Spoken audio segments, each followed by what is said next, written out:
हमारे स्वर्गीय पिता प्रभु जी, हम आपको धन्यवाद देते हैं पिता। अभी तक आपने संभाला प्रभु। सुबह के समय पिता एक बार फिर आपके चरणों में आने के लिए प्रभु आपने हमें एक को एक मौका दिया। आपका वचन जब हम सीखने के लिए जा रहे हैं प्रभु, प्रभु आप अपने वचन को हमें एक को खोल कर दें, समझने के लिए सहायता करें प्रभु। आपके हाथ में हम सौंपते हैं आए के सारे समय को प्रभु। आपकी अगुवाई हम चाहते हैं। सारा आदर महिमा के हम आपको देते हैं। प्रार्थना प्रभु यीशु मसीह के नाम से मांगते हैं, आमीन। मैं परमेश्वर का धन्यवाद देता हूँ। प्रभु ने हम प्रत्येक को एक बार फिर इकट्ठा होने का एक मौका दिया। हम लोग परमेश्वर के वचन से यूहन्ना 8वां अध्याय हम लोग देख रहे थे। यूहन्ना 8वां अध्याय में हमने उसका हम लोग 21 से लेकर आज उसका हम 30 तक हम लोग पढ़ेंगे। यूहन्ना 8वां अध्याय उसका 21 से 30। पहले हमने 8 का 1 से 11 देखा, फिर उसके बाद 12 से लेकर 20 तक हमने देखा। आज हम लोग 8 का 21 से लेकर 30 तक हम देखेंगे। बहुत ही प्रार्थना के साथ हम लोग वचन अध्ययन करेंगे ताकि प्रभु हमें वचन खोल कर दे। मैं पढ़ता हूँ। उसने फिर उनसे कहा, मैं जाता हूँ और तुम मुझे ढूंढोगे और अपने पापों में मरोगे। जहां मैं जाता हूं वहां तुम नहीं आ सकते। इस पर यहूदियों ने कहा, क्या वो अपने आप को मार डालेगा जो कहता है जहां मैं जाता हूं वहां तुम नहीं आ सकते? उसने उनसे कहा, तुम नीचे के हो, मैं ऊपर का हूं। तुम संसार के हो, मैं संसार का नहीं। इसलिए मैंने तुमसे कहा कि तुम अपने पापों में मरोगे, क्योंकि यदि तुम विश्वास ना करोगे कि मैं वही हूं तो अपने पापों में मरोगे। उन्होंने उससे कहा, तू कौन है? यीशु ने उनसे कहा, वही हूं जो आरंभ से तुमसे कहता आया हूं। तुम्हारे विषय में मुझे बहुत कुछ कहना और निर्णय करना है, परंतु मेरा भेजने वाला सच्चा है और जो मैंने उससे सुना है वही जगत से कहता हूं। वे यह ना समझे कि हमसे पिता के विषय में कहता है। तब यीशु ने कहा, जब तुम मनुष्य के पुत्र को ऊंचे पर चढ़ाओगे तो जानोगे कि मैं वही हूं।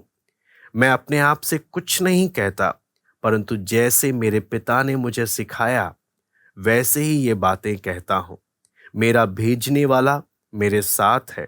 उसने मुझे अकेला नहीं छोड़ा, क्योंकि मैं सर्वदा वही काम करता हूं जिससे वो प्रसन्न होता है। वो ये बातें कह ही रहा था कि बहुतों ने उस पर विश्वास किया।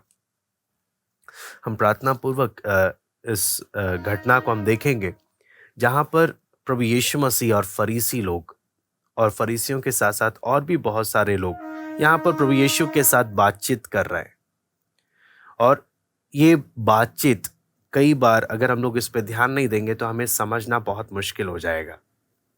यहाँ पर जब हम देखते हैं तो प्रभु यीशु मसीह अपने इन फरीसियों को, इन लोगों को विशेष रूप से ये संदेश जब हम देखते हैं, अगर आज भी अगर हम देखें, स्पेशली ये संदेश उन लोगों के लिए है जिन्होंने उद्धार नहीं पाया, जिन्होंने प्रभु को जीवन नहीं दिया, या जिनको जो प्रभु के संग जैसे चलना चाहिए वो नहीं चल रहे। ये संदेश विशेष रूप से प्रभु का उनके लिए है। यहाँ पर प्रभु यीशु मसीह उनसे जो बोल रहे हैं उसका मैं फिर से 21 में मैं पढ़ूंगा। उसने फिर उनसे कहा, मैं जाता हूं और तुम मुझे ढूंढोगे और अपने पापों में मरोगे। अपने पाप में मरोगे। जहां मैं जाता हूं वहां तुम नहीं आ सकते। यहां पर हम देखते हैं एक मौके के विषय में परमेश्वर का वचन बोलता है, एक अवसर जो प्रभु दे रहा है। यहां पर प्रभु यीशु मसीह बोल रहा है कि अभी तुम्हारे पास जो अवसर मिला है, जो तुम्हें अभी जो मौका मिला है, अभी शायद तुम्हें इसका एहसास नहीं है, लेकिन जब ये मौका तुम्हारे हाथ से चला जाएगा तब तुम्हें वो एहसास होगा कि हमने क्या गवा दिया। आज परमेश्वर हम एक एक को मौका दे रहा है ना, वचन सीखने का, प्रभु में बढ़ने का, बलवंत होने का, और जो प्रभु की इच्छा हमारे जीवन में है उस लक्ष्य तक पुत्र के स्वरूप में बनने का। यहाँ पर फरीसियों को भी और सबको प्रभु यही बात बोल रहा है कि मौका है, लेकिन मैं जा रहा हूं, एक टाइम आएगा तुम्हारे हाथ से ये मौका क्या हो जाएगा, चला जाएगा। उसके बाद तुम मुझे क्या करोगे, तुम मुझे ढूंढोगे। अभी मौका है लेकिन तुम मुझे क्या नहीं कर रहे, तुम उस मौके का लाभ नहीं उठा रहे। अभी मौका है, तुम उस पर ध्यान नहीं दे रहे, लेकिन जब मौका चला जाएगा, है ना, फिर तुम मुझे ढूंढोगे। नीति वचन बोलता है तुम मुझे यत्न से ढूंढोगे, तुम मुझे यत्न से पुकारोगे। लेकिन मौका चला जाएगा, तब उसके बाद फिर कोई फायदा नहीं है, फिर बहुत देर हो जाएगी, है ना। यहां पर प्रभु क्या बोलता है, फिर तुम मुझे नहीं पाओगे, मुझे उस समय ढूंढोगे, तुम मुझे नहीं पाओगे। यहां पर हमें तीन बातें, इस आयत को देखते हुए हमें तीन बातें हमें समझ में आता है कि कुछ अवसर जो परमेश्वर हमारे जीवन में हमें देता है, वो जब हमें मिलते हैं, अगर हम उसकी गंभीरता को नहीं समझेंगे तो जाने के बाद हम केवल पछताते रह जाएंगे। हम एक एक को प्रभु ने मौका दिया है, हम एक एक को मौका दिया है। जो उद्धार नहीं पाए उनको मौका मिला है, प्रभु ने एक अवसर दिया है, किस चीज का, कि हम प्रभु यीशु मसीह को जाने और उसको उद्धारकर्ता कर कर स्वीकार करें। एक मौका दिया है ना। ये मौका जाने के बाद हम क्या कर सक, हम ढूंढेंगे तो भी हमें मौका नहीं मिलेगा। हम ये मौका, इस मौके की खासियत क्या है, जब आपके पास ये अवसर है, आप इसको स्वीकार भी कर सकते हो, आप इसे नकार भी सकते हो। लेकिन मौका अगर चला गया, मौका हमेशा नहीं रहेगा। मौका एक बार चला गया, फिर केवल एक पछतावा ही रह जाएगा, क्योंकि फिर ढूंढने पर नहीं मिलेगा। दूसरी बात, मेरा जीवन और मेरा समय सीमित है, और इस सीमित समय में मुझे फैसला लेना है। मैं इस भूल में ना रहूं कि मेरे पास बहुत टाइम है। मैं इस भूल में ना रहूं कि मेरे पास क्या है, बहुत टाइम है। किसी के भी जीवन को, कोई भी अपने जीवन के विषय में गारंटी नहीं ले सकता कि मेरे जाने का समय कब है। हो सकता है हम जब सोच भी ना रहे हो, हमारा जाने का समय आ जाए, और फिर हम उस समय हमें शौक लगे कि मुझे कितनी तैयारी करनी थी, प्रभु मुझे एक मौका और तू दे दे, एक मौका और दे दे, थोड़ा सा टाइम मुझे और दे दे। नहीं, तब नहीं मिलेगा। मौका जो प्रभु हमें आज दे रहा है, हम एक एक को जो आज दे रहा है, हम एक एक परमेश्वर के दिए हुए अवसर को हम हल्के में ना लें। यही प्रभु का आज एक बहुत ही गंभीर संदेश है, क्योंकि ये फरीसी और यहूदी और जितने भी लोग हैं, इनके साथ की दिक्कत क्या थी, वचन सुन रहे हैं, प्रभु का संदेश सुन रहे हैं, लेकिन इनके साथ की दिक्कत आपको मालूम है क्या थी, ये प्रभु के साथ वाद विवाद करते थे, प्रभु के साथ बहस करते थे, लेकिन प्रभु यीशु मसीह पर कभी विश्वास नहीं करते थे। हाँ, प्रभु की बातें सुनते थे, है ना, वचन सुनते थे, लेकिन प्रभु की बात पर विश्वास या प्रभु को जीवन नहीं देते थे। आज भी कितने लोग हैं, आपको मालूम है, वो वचन सुनते हैं, ऐसा नहीं कि वचन नहीं सुनते, वचन सुनते हैं, लेकिन कुछ लोग वचन सुनकर चले जाते हैं, कुछ लोग वचन सुनकर वाद विवाद करने लग जाते हैं, कुछ लोग दिए गए मौके को हल्के में लेते हैं। इसलिए प्रभु यीशु मसीह का उनके लिए एक गंभीर संदेश क्या है, मैं जा रहा हूं। अगर आज के समय में हम बोले इसी वचन के विषय में, मैं आ रहा हूं, तुम जब सोच भी नहीं रहे होगे, मैं आ जाऊंगा, या तुम्हारी जिंदगी का समय हम में से किसी को नहीं मालूम कब है जाने का।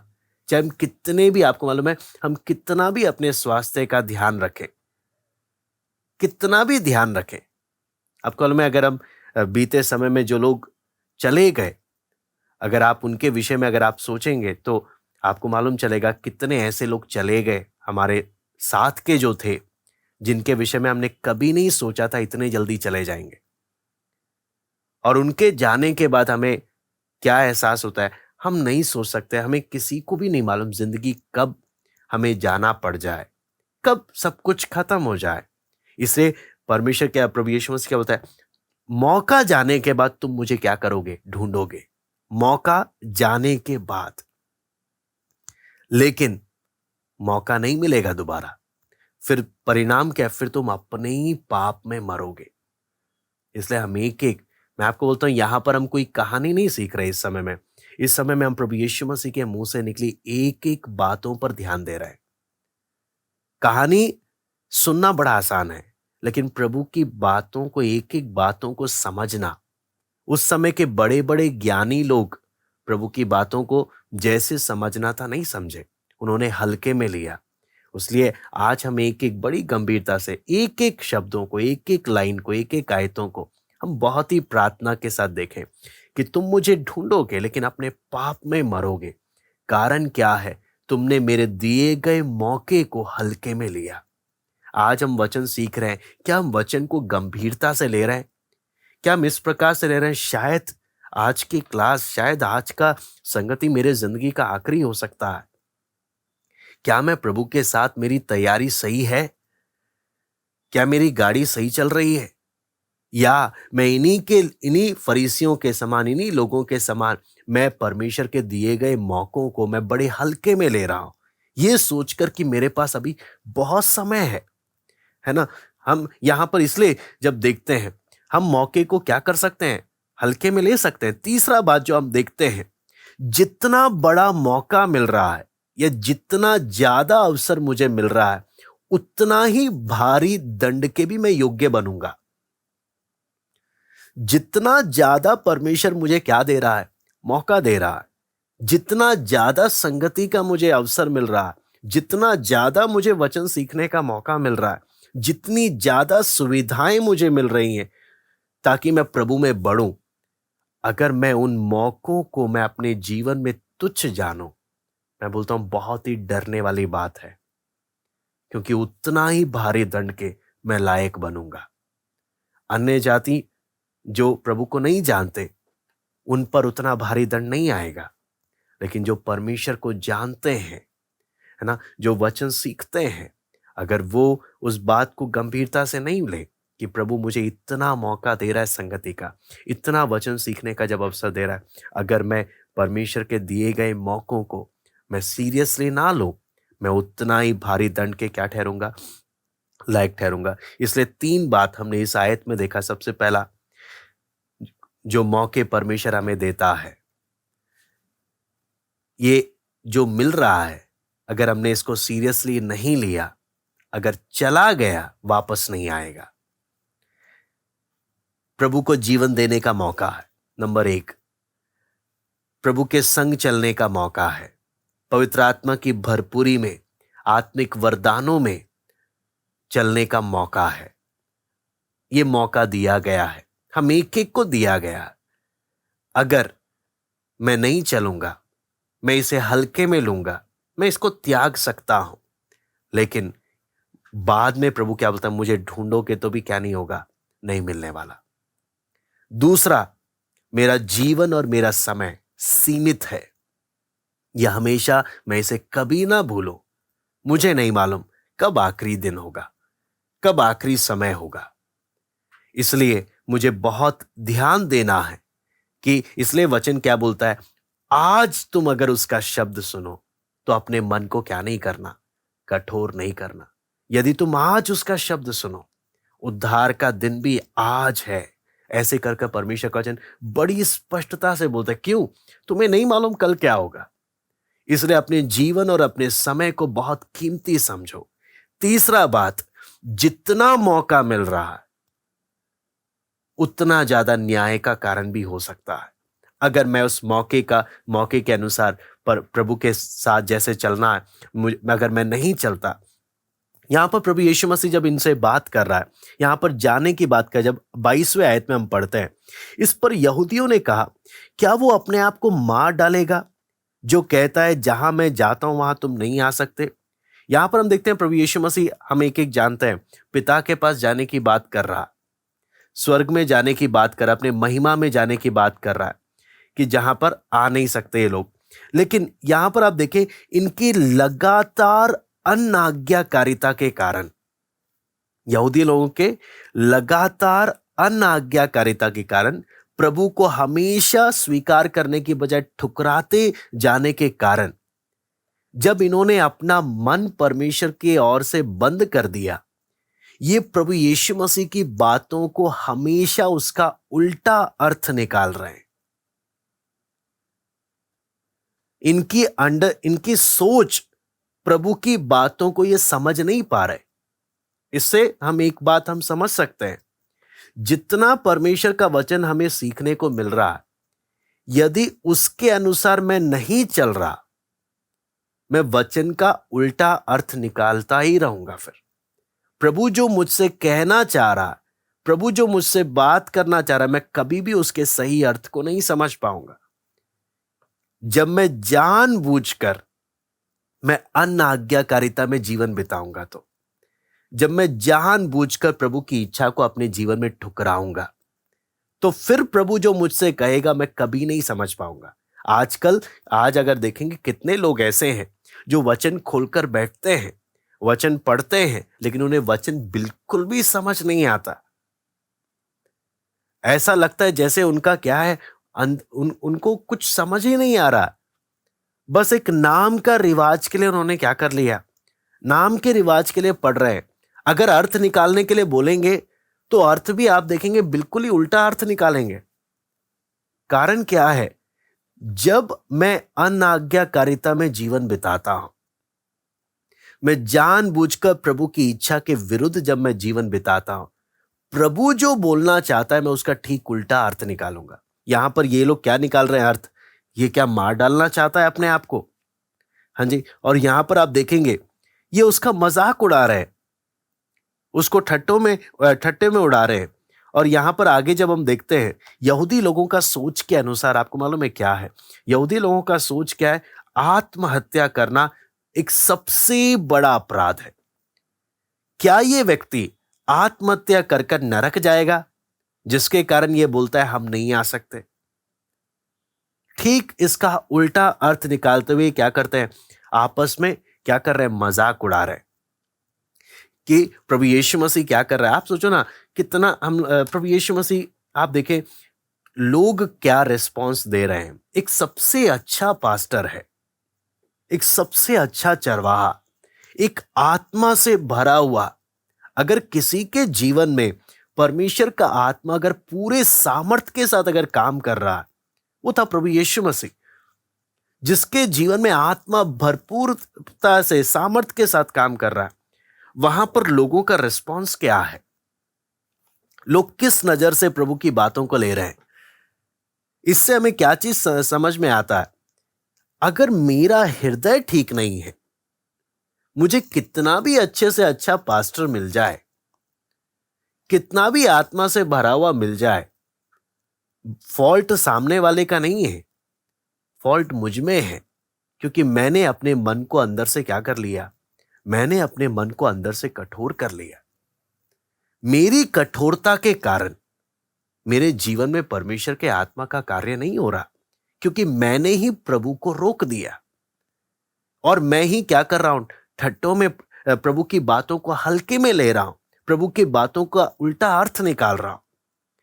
इसलिए प्रभु यीशु मसीह क्या बोलता है कि मैं जा रहा हूं, है ना, मैं इतने समय, आपको मालूम है प्रभु की बातों को अगर आप देखेंगे वचन में, आप चारों सुसमाचार अगर आप पढ़ेंगे, प्रभु एक बार एक प्रचार कर चला नहीं जाता था। अपने एक ही प्रचार को प्रभु कितनी जगहों में बार बार रिपीट कर रहा है। ये 3.5 साल की सेवकाई में अगर आप ध्यान से देखेंगे, प्रभु एक ही प्रचार को कितनी बार रिपीट कर रहा है, कितनी बार अपने एक ही बातों को बार बार प्रभु अलग अलग जगह में लोगों से, उन फरीसियों से, सबसे बात करते जा रहा। लेकिन यहां पर प्रभु इनकी मन की कठोरता को देख रहा। मन की कठोरता बोलने का मतलब क्या है, तुम्हें कितनी बार मैं अपने वचन से तुम्हें बता रहा हूं, कितनी बार तुम्हें इसको मैं बता रहा हूं, लेकिन तुम्हारा रिस्पॉन्स क्या है, तुम हमेशा हंसते हुए या वाद विवाद करते हुए, ठट्टा करते हुए मेरी बात को अनसुनी कर देते हो। कितनी बार। लेकिन प्रभु क्या बोल रहा है, इस कारण मैं तुमसे क्या बोलता हूं, हाँ यहां पर इसलिए प्रभु क्या बोलता है, इसलिए मैं तुमसे कहता हूं कि मैं जा रहा हूं, फिर तुम मुझे ढूंढोगे, फिर तुम ढूंढोगे, पक्का ढूंढोगे तुम मुझे, लेकिन तुम पाओगे नहीं मुझे। और अपने पाप में मरोगे। एक सबसे खतरनाक स्टेटमेंट है। फिर तुम अपने पाप में मरोगे। आज जो मौका मुझे मिल रहा है, अगर मैं उसे गंभीरता से नहीं मैं लूंगा, तो मैं पाप में जीवन बिताऊंगा और मौत भी कैसे ही होगी, मैं पाप में मरूंगा। पाप में जीवन बिताऊंगा, पाप में ही मरूंगा। यहां पर प्रभु यीशु मसीह बोलता है तुम अपने पाप में मरोगे। बोलने का मतलब क्या है? तुम ऑलरेडी पाप में जीवन बिता रहे हो और ऐसे ही रहोगे। तुम मुझे ढूंढोगे लेकिन मिलूंगा नहीं। तुम पाप में जीवन बिताओगे और पाप में ही तुम मरोगे भी। और उसका परिणाम कितना भयानक है हम सोच भी नहीं सकते। इसलिए जो लोग प्रभु को अपना उद्धारकर्ता करके ग्रहण नहीं करते, वो प्रभु से कितना अलग हो गए उस बात को हम समझ सकते हैं। जो जानबूझकर, जिन्हें उद्धार का मौका मिलता है ना, प्रभु को जीवन देने का, जिन्हें बपतिस्मा लेने का मौका मिलता है, जिन्हें आत्मा की भरपूरी का मौका मिल रहा है, जिन्हें आत्मा के वरदानों का वचन बोलता है। प्रभु यीशु मसीह पौलुस इफिसियों के पत्री में बोलता है कि प्रभु परमेश्वर ने स्वर्गीय स्थानों में हमें सारी आत्मिक आशीषें दे दी हैं। बोलने का मतलब क्या है? कोई आशीष और देना रहता नहीं है। प्रभु ने सब कुछ दे दिया। यहां पे लिखा है स्वर्ग के सारी आत्मिक आशीषें दे दी हैं। सब कुछ दे दिया, सब कुछ दे दिया है परमेश्वर ने, लेकिन मैं ले नहीं रहा हूं। प्रभु ने तो सब दे दिया, कुछ देना रहता नहीं है। इसलिए दिए गए अवसरों को अगर मैं उसका लाभ नहीं उठाऊंगा, उसका फायदा नहीं उठाऊंगा, उसका जिम्मेदार मैं खुद रहूंगा। इसलिए आप देखेंगे कि जो पाप में जीवन बिताता है, पाप में मरेगा, परमेश्वर से हमेशा के लिए अलग रहेगा। लेकिन परमेश्वर के लोगों के विषय में आपको मालूम है वचन क्या बोलता है? ये प्रभु, जो कोई प्रभु में है वो प्रभु में मरते हैं और प्रभु में जी उठेंगे। मैं दोबारा से बोलता हूं, जो कोई प्रभु में है वो प्रभु में। आप इसके लिए मैं चाहूंगा हम प्रकाशित वाक्य 14:13 एक बार पढ़ लें। प्रकाशित वाक्य 14:13, ताकि हम लोग उसको समझ सके।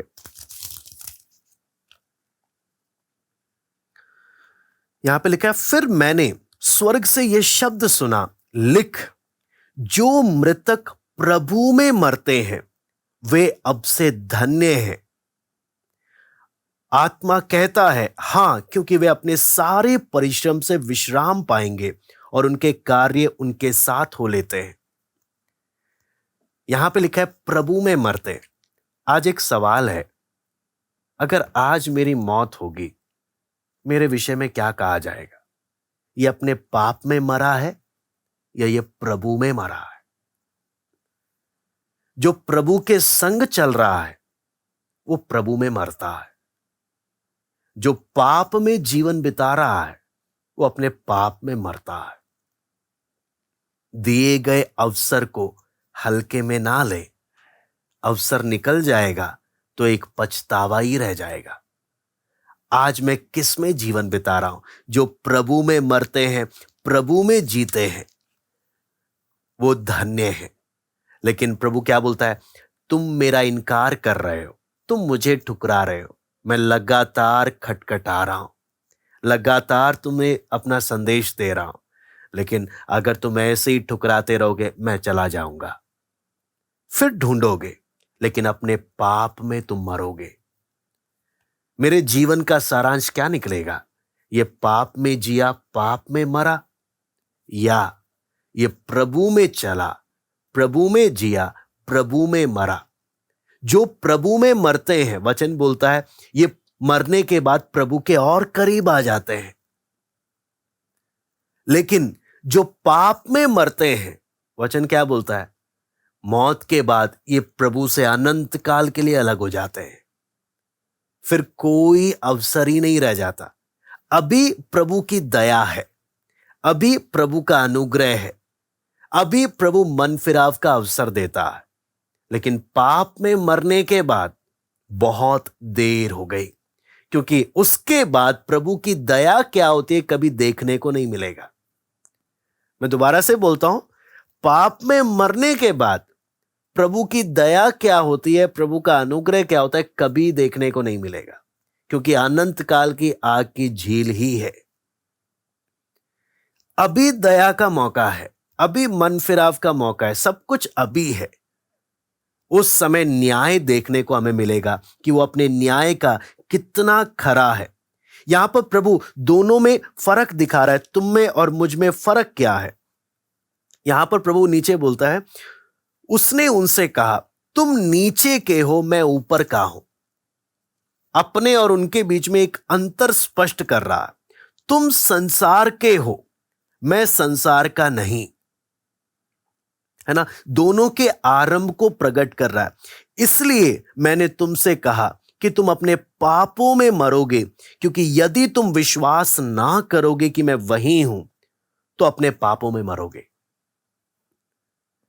तो दोनों में प्रभु डिफरेंस दिखा रहा है। मेरा ओरिजिन, मेरा आरंभ क्या है? मैं ऊपर का हूं, मैं स्वर्ग से आया हूं। तुम इधर के ही हो, तुम नीचे के हो। आज हम एक एक विश्वासी, आपको मालूम है प्रभु यीशु मसीह जो विश्वास नहीं करते उनके विषय में प्रभु क्या बोलता है? आप पढ़ लीजिए लूका 16:8। लूका 16:8। स्वामी ने उस अधर्मी भंडारी को सराहा कि उसने चतुराई से काम किया है, क्योंकि इस संसार के लोग अपने समय के लोगों के साथ रीति व्यवहारों में ज्योति के लोगों से अधिक चतुर है। यहां पर परमेश्वर का वचन क्या बोलता है? इस संसार के लोग। और अगर आप पढ़ लेंगे लूका 10:20,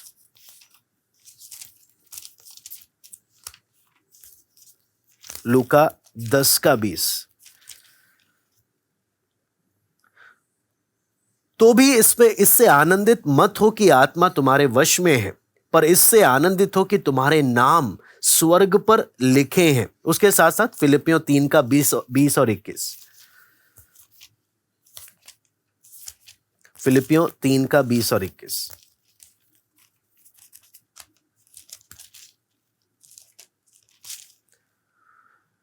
पर हमारा स्वदेश स्वर्ग पर है। हम एक उद्धारकर्ता प्रभु यीशु मसीह के वहां से आने की बाट जो रहे हैं। वो अपनी शक्ति के उस प्रभाव के अनुसार जिसके द्वारा वो सब वस्तुओं को अपने वश में कर सकता है, हमारी दीनहीन देह का रूप बदलकर अपनी महिमा की देह के अनुकूल बना देगा। यहां पर प्रभु यीशु मसीह साफ साफ बोलता है, वचन हमें साफ साफ बताता है, इस संसार के लोग भी हैं, स्वर्ग के लोग भी हैं। आज मैं देखूं मेरी नागरिकता किधर की है। मैं अगर बोलता हूं मैं स्वर्ग का हूं, मैं स्वर्गीय नागरिक हूं, है ना, मैं अगर बोलता हूं मैं स्वर्गीय नागरिक हूं, तो आपको मालूम है वो स्वर्गीय नागरिकता का पहचान भी दिखना चाहिए। स्वर्गीय नागरिक व्यक्ति का पहचान क्या है? उसका लगाव, है ना, उसका इंटरेस्ट, उसका लगाव, उसका अफेक्शन स्वर्ग की ओर लगा हुआ है। इस संसार के लोगों का पहचान क्या है? उनका अफेक्शन, उनका लगाव, उनका खिंचाव संसार की ओर लगा हुआ है। वचन दो कैटेगरी में डिवाइड कर रहा है लोगों को, संसार के लोग और स्वर्ग के लोग। आज हम सब वचन सीख रहे हैं, ईमानदारी से हम अपने जीवन को देखें। मेरा इंटरेस्ट, मेरा अफेक्शन किधर है? मेरा लगाव किधर है? क्योंकि स्वर्ग के लोगों को स्वर्ग का, आपको मालूम है, वो आनंद आता है, उनको उधर का स्वाद लगा है। आप जिधर के हैं आपको उधर का स्वाद आपको अच्छा लगेगा। आप जिधर के हैं, आप क्या स्वर्ग के हैं? क्या स्वर्गीय नागरिकता हम वचन में ही पढ़ते हैं या मेरे इंटरेस्ट लेवल से भी प्रकट होता है? स्वर्गीय नागरिकता मेरी बातों में है या मेरे जीवन से भी प्रकट होता है? मेरी नजर स्वर्ग की ओर ही लगी हुई है या नहीं? प्रभु उनको साफ साफ बोलता है, तुम पाप में क्यों मरोगे? मालूम है तुम्हारा ओरिजिन, तुम इधर के नीचे के हो, मैं उधर का हूं। तुम इस संसार के हो, मैं इस संसार का नहीं हूं। क्या हम भी यही बोल सकते हैं, मैं इस संसार का नहीं हूं, इस संसार में रहता हूं, लेकिन मैं इस संसार का नहीं हूं, इस संसार की चीजों में, है ना, वचन बोलता है जो कुछ इस संसार में है, संसार और उसकी वस्तुओं से वो प्रेम नहीं रखता, उसका लगाव उधर नहीं है। आज बहुत तेरे बोलते हैं मैं स्वर्ग जाऊंगा, मैं स्वर्ग का नागरिक हूं, लेकिन उनकी इच्छाएं और अभिलाषाएं अगर आप देखेंगे ईमानदारी से, वो इस संसार के लोगों से लड़ झगड़ने को भी तैयार है, इस संसार की वस्तुओं के लिए, इस संसार की वस्तुओं के लिए वो किसी भी सीमा को लांघने को भी तैयार है।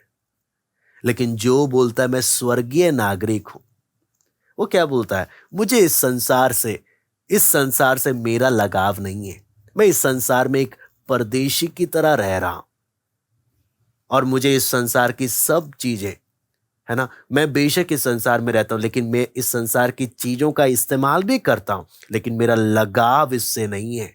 जब भी छोड़ना पड़े मैं छोड़ने के लिए तैयार हूं, जब भी छोड़ना पड़े मैं छोड़ने के लिए तैयार हूं। इसलिए सारी बात कहां पर आती है, क्या मेरा लगाव उधर की ओर है या नहीं। प्रभु इनको साफ साफ बोलता है तुम नीचे के हो, है ना। मैं इसलिए पढ़ना चाहता हूं, उसमें 23 में लिखा है, उसने उनसे कहा तुम नीचे के हो मैं ऊपर का हूं, तुम संसार के हो मैं संसार का नहीं, इसलिए मैंने तुमसे कहा कि तुम अपने पापों में मरोगे, क्योंकि यदि तुम विश्वास ना करोगे कि मैं वही हूं तो अपने पापों में मरोगे, है ना। यदि तुम विश्वास ना करोगे बोलने का मतलब क्या है, पहला पार्ट इसमें क्या आता है, जिन्होंने अभी तक प्रभु को जीवन नहीं दिया, जो केवल वचन सुनते आ रहे हैं लेकिन अपने पापों से मन नहीं फिरा रहे, प्रभु को जीवन नहीं दे रहे, है ना, उद्धार का अनुभव नहीं है, बपतिस्मा नहीं है, पवित्र आत्मा की भरपूरी नहीं है ना, वो तो अपने पापों में तुम मरोगे। तुम वचन तो सुन रहे हो लेकिन तुम अपने पापों में मरोगे। दूसरा, जो वचन तो सुन रहे हैं लेकिन जिनके जीवन में पवित्रता नहीं है, नाम मात्र प्रभु को जीवन दिया हुआ है लेकिन पाप में जीवन बिता रहे और प्रभु की आज्ञाओं को जानबूझकर उसका पालन नहीं कर रहे। प्रभु क्या बोलता है, अगर तुम मेरी बातों को नहीं मानोगे, जैसा मैं चल रहा हूं, अगर तुम मेरे पीछे वैसे नहीं चलोगे, तुम अपने पापों में मरोगे, अपने पापों में तुम मरोगे। क्या आज मैं दिलेरी से बोल सकता हूं, नहीं, मैं पाप में नहीं, मैं मरूंगा तो प्रभु में मरूंगा, क्योंकि मैं अपने प्रभु के पीछे पवित्रताई से चलने के लिए मेहनत कर रहा हूं, प्रतिदिन पवित्रता से। फिर यहां पर लिखा है, उन्होंने उससे कहा तू कौन है। यीशु ने उनसे कहा, वही हूं जो आरंभ से तुमसे कहते आया हूं। अब इससे क्या मालूम चल रहा है, यहां पर प्रभु से ये लोग और एक्सपेक्ट कर रहे हैं, कुछ और प्रकट कर दे, कुछ और बता हमें ताकि हम विश्वास करें। बोलता है नहीं, प्रभु यहां पर बोलता है नहीं, और नहीं मिलेगा। मैं जो शुरू से लगातार बोलते हुए आ रहा हूं ना, मानोगे तो बस उतना ही काफी है। तुम्हें, अगर तुम सोचते कि तुम्हें और भी कुछ मैं प्रकट करके दूं तो तुम भूल जाओ, मैं तुम्हें और नहीं देने वाला हूं। जितना अभी तक दिया है, क्या जितना प्रभु ने अभी तक मुझे वचन सीखने को दिया, जितनी बातें अभी तक मुझे प्रकट करके दी, क्या मैं उतने के अनुसार ईमानदारी से चल रहा हूं। मैं उम्मीद करता हूं नहीं मुझे और कुछ मिलेगा तब मैं सही से चलूंगा। प्रभु बोलता है नहीं, भूल जाओ, वो नहीं मिलेगा। जितना अभी तक मिला है, क्या उसके अनुसार तुम सही से चल रहे हो, है ना। फिर आगे जब हम परमेश्वर के वचन में, जब हम इसमें देखते हैं तो हमें और भी बातें परमेश्वर का वचन खोल कर देता है। वे ये ना समझे कि हमसे, इसके यहां पे लिखा है 26 में हम पढ़ते हैं, तुम्हारे विषय में मुझे बहुत कुछ कहना है और निर्णय करना है, परंतु मेरा भेजने वाला सच्चा है, जो मैंने उससे सुना वही मैं जगत से कहता हूं। वे ये ना समझे कि हमसे पिता के विषय में कहता है। तब यीशु ने कहा, जब तुम मनुष्य के पुत्र को ऊंचे पर चढ़ाओगे तो जानोगे कि मैं वही हूं, और मैं अपने आप से कुछ नहीं करता, परंतु जैसे मेरे पिता ने मुझे सिखाया वैसे ही ये बातें कहता आया हूं। यहां पर आप देखेंगे प्रभु यीशु ने कितनी बार अपने विषय में प्रकट किया, मैं कौन हूं, न्याय करने का अधिकार मुझे है। सब कुछ कितनी बार प्रभु ने अपने मसीहा होने का दावा किया। आपको मालूम है, यहां पर आप वचन अगर पढ़ते हुए अगर आप जा रहे हैं, आपको मालूम चलेगा कितना दावा करने पर भी इन यहूदियों को समझ नहीं आया। कितना दावा करने पर भी, कितनी स्पष्टता से बोलने पर भी, जिससे हमें क्या चीज समझ में आता है, अगर मेरा हृदय तैयार नहीं है ना, कितनी बार भी प्रभु अपने वचन से हमसे बात करे, हमें समझ नहीं आने वाला।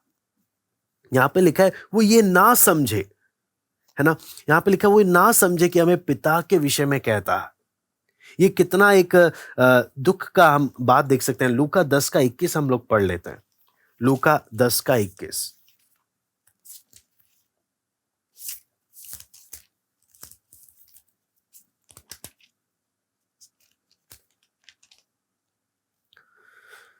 उस घड़ी वह पवित्र आत्मा में होकर आनंद से भर गया और कहा, हे पिता, स्वर्ग और पृथ्वी के प्रभु, मैं तेरा धन्यवाद करता हूं कि तूने इन बातों को ज्ञानियों और समझदारों से छिपा रखा और बालकों पर प्रकट किया। हाँ, हे हे पिता, क्योंकि तुझे यही अच्छा लगा। यहां पर हम देखते हैं साफ साफ प्रभु यीशु मसीह जो प्रार्थना कर रहा है, जिसमें हम देखते हैं कि हाँ पिता, तुझे यही अच्छा लगा, तो ज्ञानियों से अपनी बातों को क्या करता है, छिपाता है ना, या ज्ञानियों से और समझदारों से छिपाता है और बालकों पर प्रकट करता है। इससे क्या चीज समझ में आता है? क्या परमेश्वर आज अपने वचन को मुझसे छिपा रहा है, या परमेश्वर आज अपने वचन को मुझे खोलकर दे रहा? जब मुझे वचन ना समझ में आए, जब मैं पढ़ता हूं, मुझे यह सवाल अपने आप से पूछना चाहिए, क्योंकि परमेश्वर की आदत है, परमेश्वर अपने वचन को छिपाता भी है, और दूसरा, परमेश्वर अपने वचन को प्रकट भी कर देता है। रोज जब मैं वचन लेकर बैठता हूं पढ़ने के लिए, पहला, क्या वचन पढ़ने के लिए मुझे मन लगता है? क्या खिंचाव आता है? क्या प्रेरणा मिलती है? या मैं बोलता हूं कि जब मेरा सारा काम हो जाएगा, जब मुझे फुर्सत मिलेगी, तब मैं सोचूंगा और तब मुझे नींद आ जाती है और मैं पढ़ना ही भूल जाता हूं। पहला बात। दूसरा, मुझे पढ़ने का मन तो करता है, क्योंकि सब पढ़ रहे हैं इसलिए मैं भी बाइबल खोल लेता हूं। बाइबल खोल तो लेता हूं, पढ़ता तो हूं, कुछ नहीं समझ में आता। क्या पिता ने वचन मुझसे छिपा लिया? या भजन संहिता 119 के 18 में, मेरी आंखों को उसने खोल दिया ताकि व्यवस्था की अद्भुत बातों को मैं देख सकूं।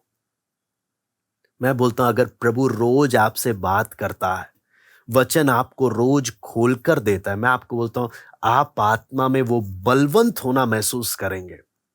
आप बोलेंगे बलवंत क्या होना है, मुझे उस वो अनुभव होता है।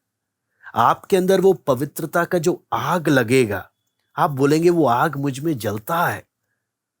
आप अनुभव करेंगे, आत्मिक रूप से उस ताजगी को अनुभव करेंगे। यदि आप अपने आप को ज्ञानी और समझदार समझते हैं, तो फिर वचन प्रभु आपसे क्या कर देगा, आपसे छिपा देगा। क्या आज वचन मेरे लिए खुला है, या आज मेरे लिए वचन बंद है? क्योंकि प्रार्थना का भी सिद्धांत यही है, प्रभु जिस पर अनुग्रह करता है वही घुटनों में बैठता है। लेकिन जिनका मन ठीक नहीं है, प्रभु उन्हें प्रार्थना का मन भी नहीं देता। उनको बहुत से कामों में बिजी रहते हैं, उन्हें कभी घुटनों में बैठकर प्रार्थना करने का मन ही नहीं करता। आज मेरे जीवन की हालत क्या है, आज मेरे अंदर की स्थिति क्या है, हम एक एक अपने आप से पूछ सकते हैं, है ना, ताकि हम लोग जान सके कि मेरी स्थिति अंदर से इस समय क्या है। हम वापस यूहन्ना 8वां अध्याय में आ जाते हैं, ताकि हम लोग उसके और भी पहलुओं को हम लोग देख सकें।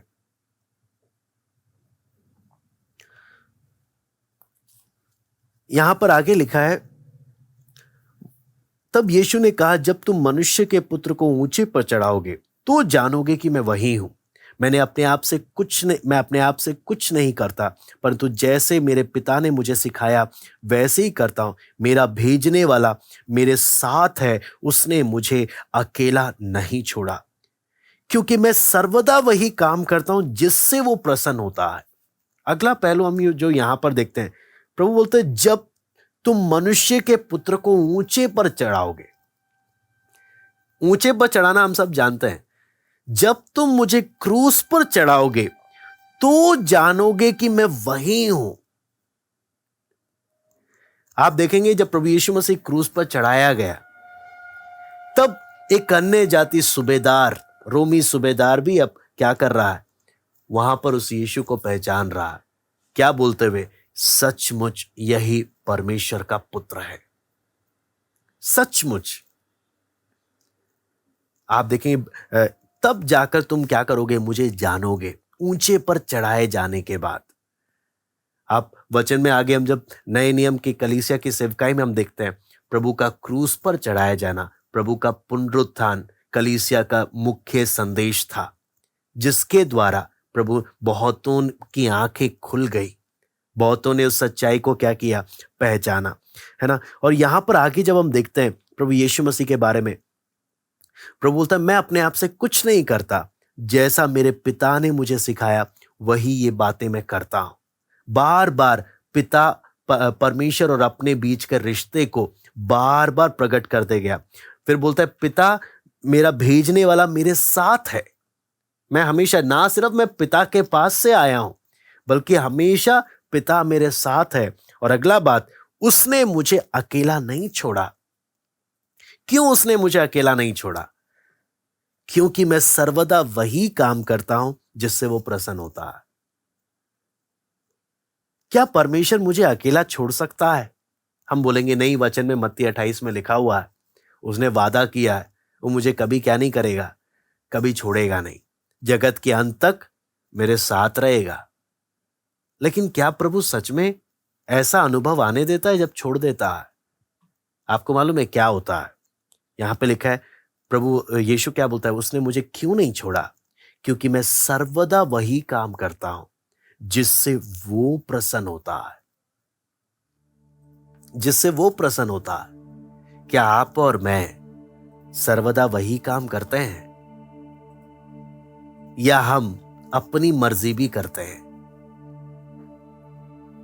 अपनी मर्जी भी हम करते हैं, क्योंकि लिखा है सर्वदा मैं वही काम करता हूं, इसलिए उसने मुझे छोड़ा नहीं है, इसलिए उसने मुझे छोड़ा नहीं है।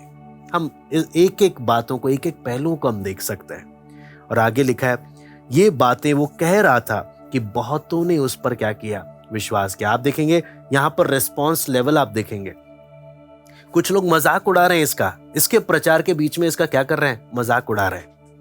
लेकिन इसकी बातें सुनते हुए लगातार, जब ये बार बार उन बातों को गंभीरता से बताते हुए आ रहा, यहां पे लिखा है बहुतों ने जो सुन रहे थे उन्होंने उसकी बातों पर विश्वास किया।